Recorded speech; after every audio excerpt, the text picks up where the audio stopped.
So when things aren't really going your way or you're facing a problem, do you notice a pattern of how you react in these situations? Do you ever notice that your personality is kind of showing up when things aren't going your way? Well, today we're going to talk about the 3 coping styles of the Enneagram, and I'm going to share a strategy that you can use once you've identified your primary coping style.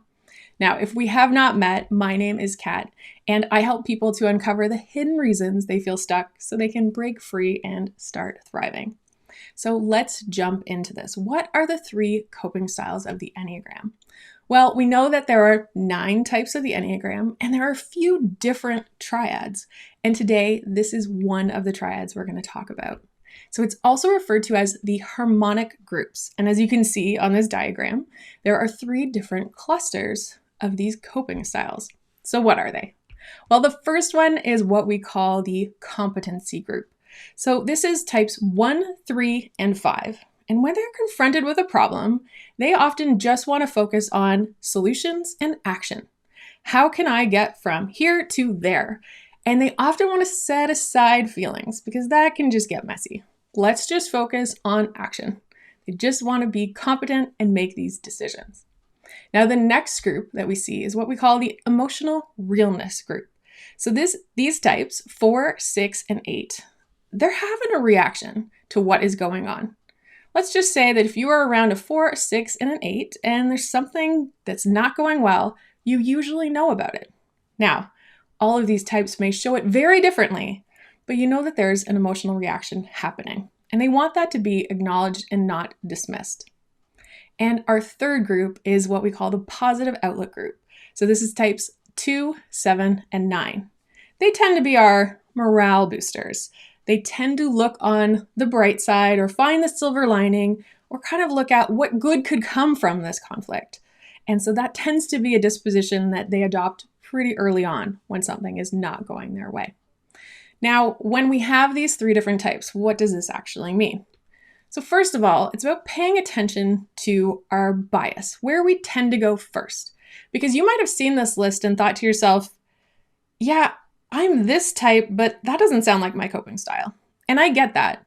I'm a type 7, and I fall in the positive outlook group. And yeah, I'm a positive person, but when I first heard about the harmonic groups, I thought, no, I think I'm more of an action and solution person.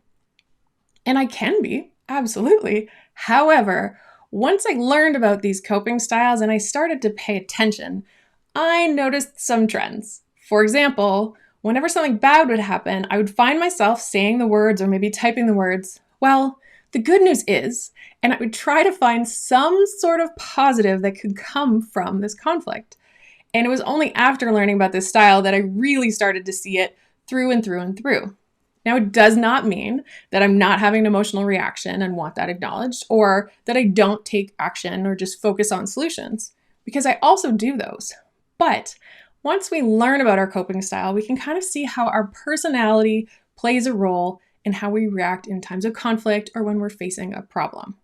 Now, the other thing is that just like the Enneagram, we can kind of show up as different types. And so sometimes we're just going to show up as a different coping style, and that's okay.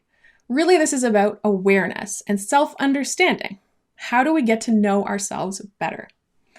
Now, which one sounds most like you? Even if it's not your type, let me know in the comments. And even if you don't know your type, which one of these coping styles seems to be your go-to? Now, when it comes to strategy, there's something that all of us can do, which is actually try to embrace all 3. However, I want you to work on the ones that are not your typical go-to. For example, if I tend to go mostly towards a positive outlook, silver lining, and maybe some action, what I can start to do more often is to acknowledge the feelings that are involved in this situation, whether that's my own or someone else involved.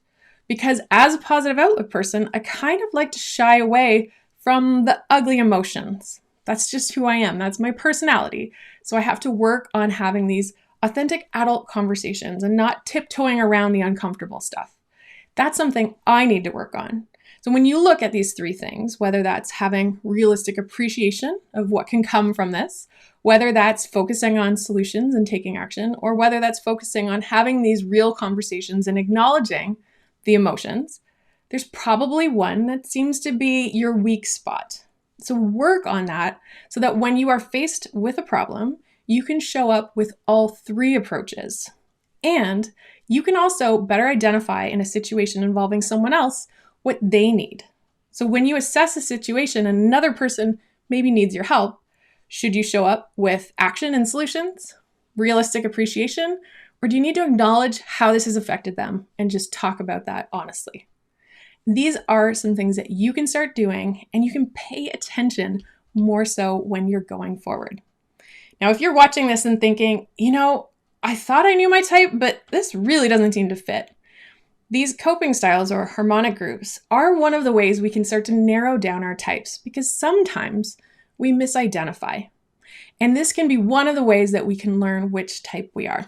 But also, I've put together a free guide, and it's called Discover Your Enneagram Type. And it has step-by-step instructions that you can follow to try and figure out what is my type. And you can download that. I'll link that below. And as always, if you haven't already, I invite you to subscribe to my channel and hit the bell for notifications so that you can continue to learn about the Enneagram and ultimately learn about yourself.